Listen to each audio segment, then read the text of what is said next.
Hey, today we'll review book Attitudes is Everything, Chapter 8. Chapter 8 is really great chapter. And the title is Build Your A-Team. Build Your A-Team. Like always, I will read his ideas and after that I will share my own thoughts on that. So later I came to realize that you really can't express when you're trying to impress. You really can't express when you're trying to impress. So when you're trying to impress, it will be show true, authentic you. Because trying to impress is the idea, maybe your intention. So what is intention? When you're trying to really make a difference in other people, you will show you true you. But you will try to impress. You will say things that trying to make you elevate you rather than thinking about elevating another person. And that's a massive difference that when you want to express, you need to really share based on elevating another person rather than elevating yourself. Even though I asked for his assessment, I knew it was valuable and honest, it still hurt. The truth often does. But growth comes from our ability to embrace the truth even when it's painful.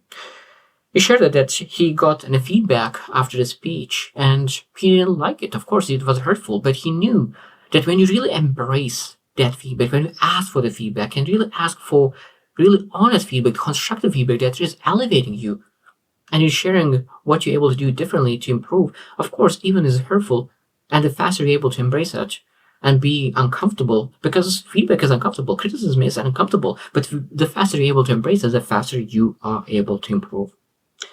So constructive feedback is invaluable, and having friends and coworkers who will give it to you is important and necessary for your growth. It may not be easy to take at the time it's given, but like me, you will learn to appreciate it over the long term. So it means that it's very hard sometimes to accept the feedback on the time of the feedback. When we start to really reflect, when you rethink and everything, really think about that feedback and how that feedback is able to elevate us, we start to appreciate how much the feedback really allows us to grow. But in a moment when they share the feedback, it might be that's very hard. We want to become defensive. We want to be offensive. We want to really say that, no, that happened. We want to find excuses. But when you're really able to really say that that's exactly what happened and really embrace change and appreciate the feedback, that other person will be able to share even more feedback. But if you start defensive and offensive, of course, you will never share feedback, criticism again with you. So it's very important to be open. To a large degree, the attitudes we have about ourselves and about the world are the result of the feedback we get day in and day out from the other people around us. It's very important. That means a lot of times we really create our image, our identity, the way how we look at ourselves, how other people look into us, what kind of feedback do they say to us. It's very important to understand that we need to be very careful not to attach our identity on other people's feedback, and especially if we do not ask for that feedback. Because a lot of times people see you as you were, not as you are or as you becoming. People a lot of times see who you were, not who you are and who you becoming. Because people see the same, and you might be that you are growing faster. And you need to understand something to detach from your surroundings, from your community, to see that, okay, I want to become somebody else.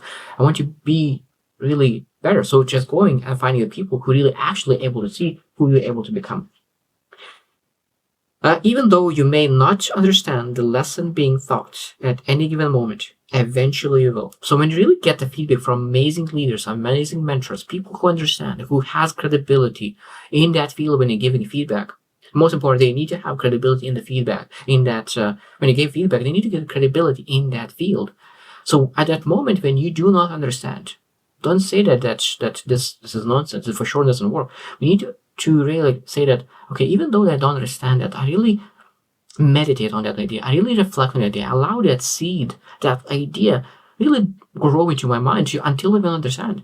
Because a lot of times people who are 10 years ahead of you, 20 years ahead of you, like miles away of you, they will tell you things that you do not understand yet. It's very important to really be open and really shelf that idea until you finally be able to understand.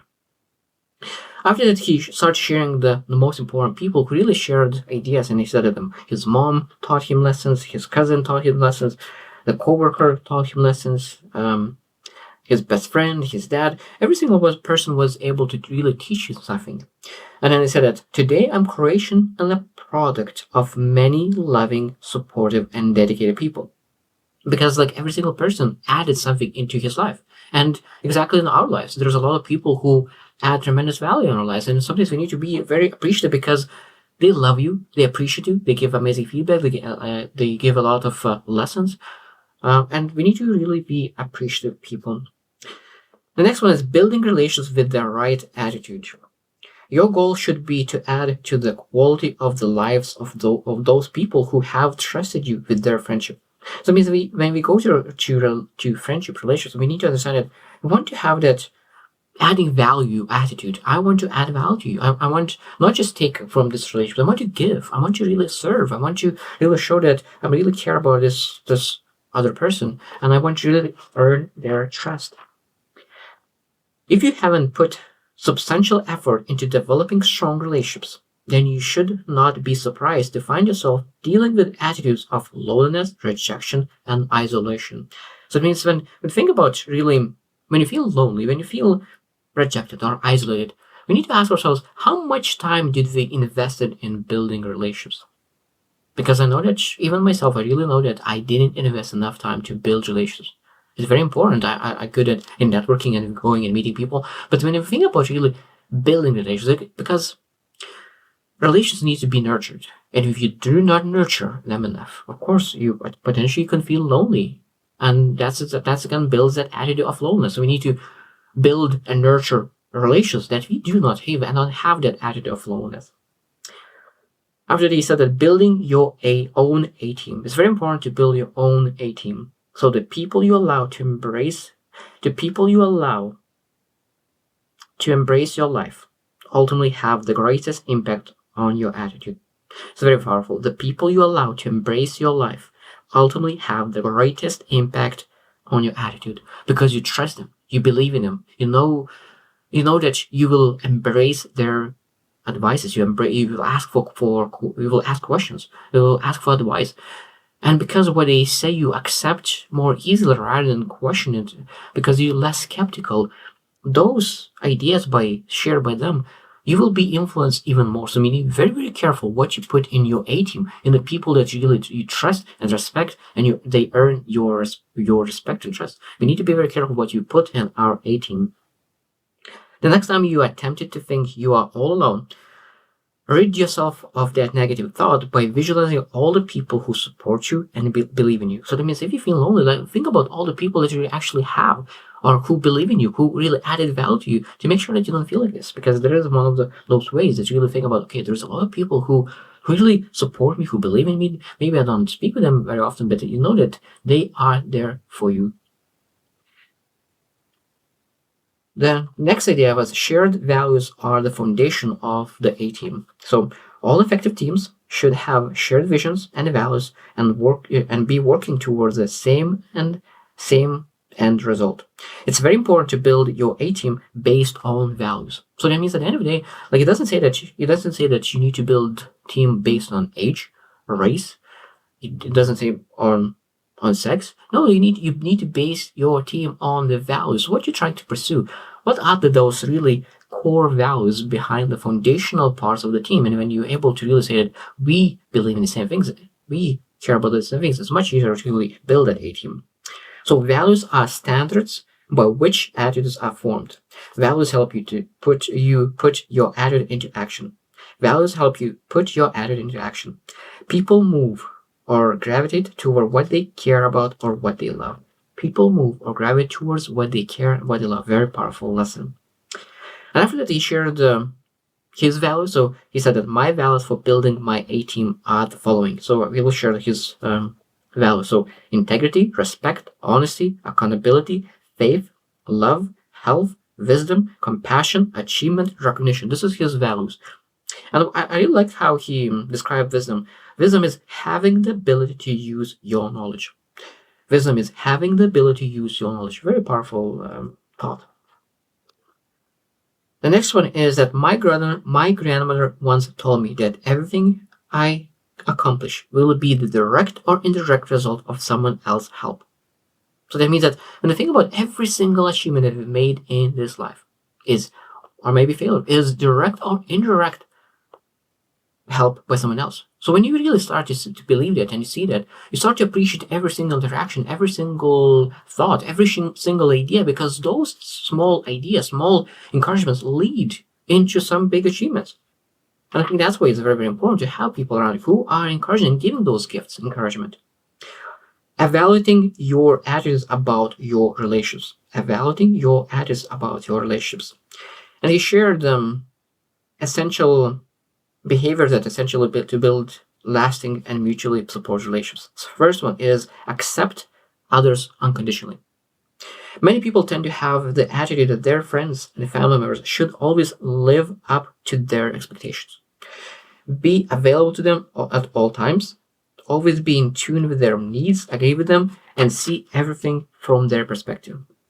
But when you set those demanding requirements for your relationships, you are bound to be disappointed. Offer your friendship unconditionally, and you will be rewarded with theirs.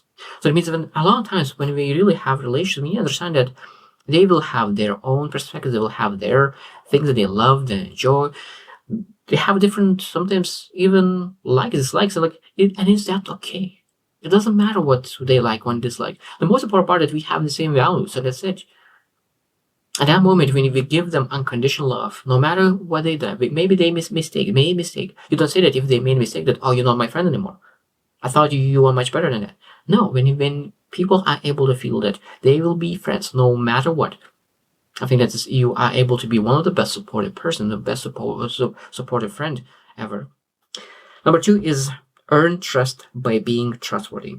So by offering unconditional kindness, honesty, and commitment to your relationship, you show yourself trustworthy and earn the trust of others. It's very important. Like, trust is one of the most important parts of relationships. Every relationship is supposed to be built on trust. And of course, you need to show that you are trustworthy by giving unconditionally kindness, honesty, or commitment. Third is do nice things without expecting anything in return. This is a very beautiful part as well. Offer compliment, write a note, send a small gift. Random acts of kindness are wonderful gifts to others, but only if they come with no strings attached. It's very powerful. So it means when you give a gift, do not expect that they will give a gift. Maybe not now. And one is the most important part. I truly believe in karma. I truly believe in universe. That if you gave a gift without no strings attached, without thinking that they will try to get something in returns, maybe that person will not be able to give that back in return for different reasons. Money, or it doesn't matter what kind of reason, but it was not able to give you something back in return. Universe will send you a person who will give you back tenfolds. I truly believe that, and we need to really believe that. And I think that I have been blessed, and I really appreciate it because of that, by friends that I have. And I think that you will be blessed when you really give without any strings attached. Number 4 is be loyal even when it may not be popular thing to do. Loyalty involves honoring your friends when others belittle them. Guard the secrets they have entrusted to you. So again, it doesn't matter what other people say about your friend. You're supposed to stand for your friend no matter what. Because if someone is telling you while you're in a room and someone is telling something bad about your friend, don't say that. Yeah, that's what it is. No, you need to stand for your friend. And again, if you have some secrets, you're not supposed to tell anybody else that secret, because you earn their trust. They're not supposed to destroy their trust by telling their secrets. True friends don't always tell you what you want to hear. They tell you what you need to hear. This is very, very powerful. Goethe said, treat people as they are and they remain that way. Treat them as though they were what they can be, and we will help them become what they are capable of becoming. This is very, very powerful. I think that this is the thing that I really needed to work, and I still need to work on that. Really being able to really say things to friends that they need to hear, not they want to hear. Because that is an uncomfortable conversation. That is really being able to say that I love you so much that I'm willing to have this difficult conversation, that you could be better, that you could improve, because I see that you can be here, but you are here now.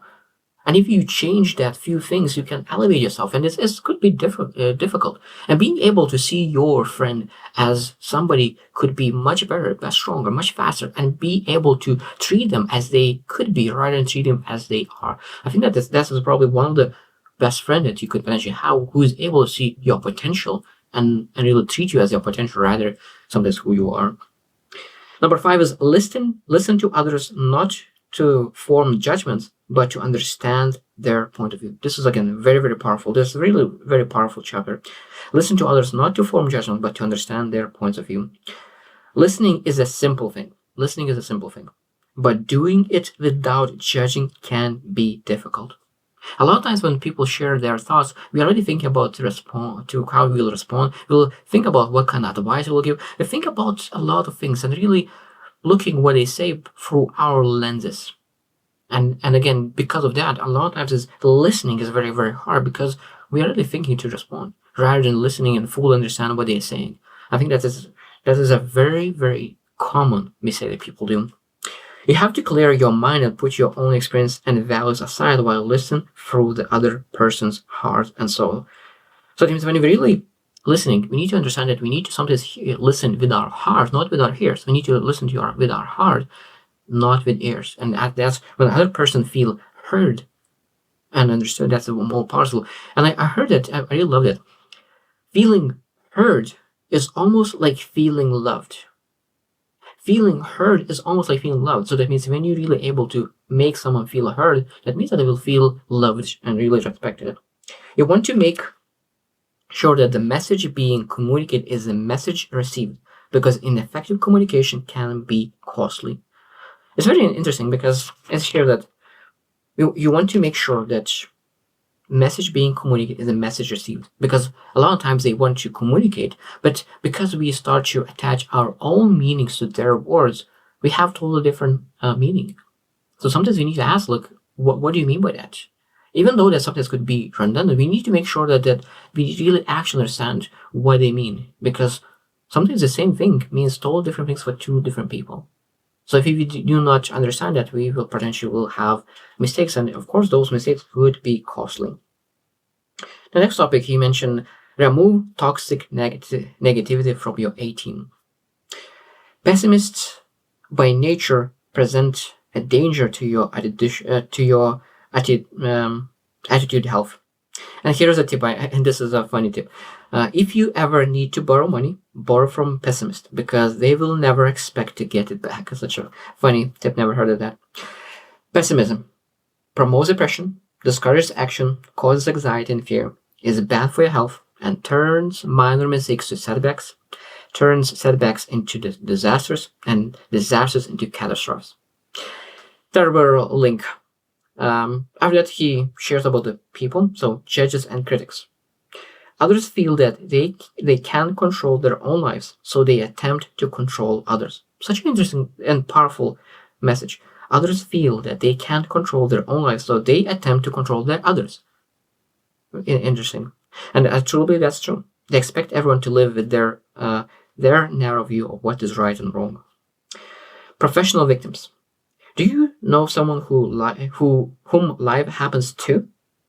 I know that's an odd sounding sentence, but these are odd people. They never make things happen. Things happen only to them. Very interesting thing. So that means that when you think about life, we understand that life could happen to us, or life could happen for us. So when we think about what really happened, we say, like, this happened for me to grow, to improve.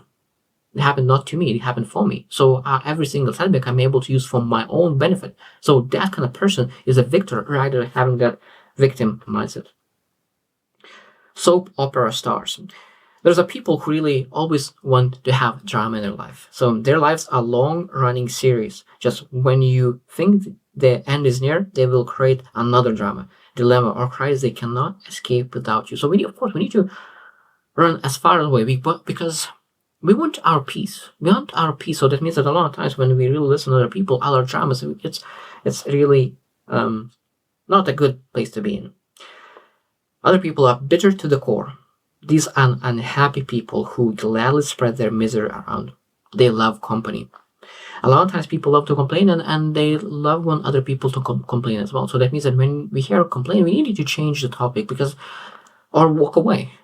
Sometimes I just walk away because if I know that the person is not able to change it or don't want to change, not willing to change it, it's just better walk away if they're not able to change to something positive. They have taken the bitterness pill as cure for disappointment, hurt, and heartache. But it only makes their attitude worse. Don't let them push their poison pills on you. So push those pills away and walk away, because they just really give up a lot of times. Creating a non-toxic zone. Though we may not be able to isolate or eradicate all toxic people, we may be able to limit our exposure to them and minimize their impact on our own attitudes. That's very powerful. So what he says is, if you can't avoid these people entirely, you should develop strategies for diluting or countering their influence. Very powerful. So that means that if you're not able to really reduce hours with that person, you need to ask, like, how am I able to elevate my mood? How am I able to really elevate myself? So that means maybe reading a book, maybe listening an audio, maybe able to walking for a nature walk. What are you able to do to really to reduce the power of that negativity? Because we need to really counter the negativity and don't allow the negativity to come into our lives. Then he shared the case study, disarming a parent who has a toxic attitude. And there's a woman says, when he makes a quick judgment or criticize her, she responds by finding something nice to say to him or by doing something kind. And then he said that when her father becomes sarcastic, she offers him love and kindness. She models the behavior and attitude she wishes her father would offer to her. This is very powerful. She models the behavior and attitude she wishes her father would offer to her. She has noticed him slowly beginning to respond. So what you learn is that lead by example. So if a person is really have negative attitude and you're able to change that by showing example that you have a great attitude, because a lot of times when someone is doing bad, we want to do bad back. But when someone is doing bad and you're really able to show the example of great attitude and putting love back, sooner or later, their guards, their walls will fall. And that's what this lady was able to do. But the last thought that he shared is, you are successful when you remember that somewhere, sometime, someone gave you a gift. That gift is what started you in the right direction. Remember that you are blessed when you pass that gift on to help someone else. Very powerful. So I mean that every single person have received a lot of gifts from other people. And the most important part is that you are able to really transfer that to someone else. So making a difference. A lot of people inspired you. So now it's time for you to inspire others as well. So this was a really, really great chapter. It's a long chapter, but at the same time, a lot of value there. So I'm looking forward to really, really start reading chapter 9.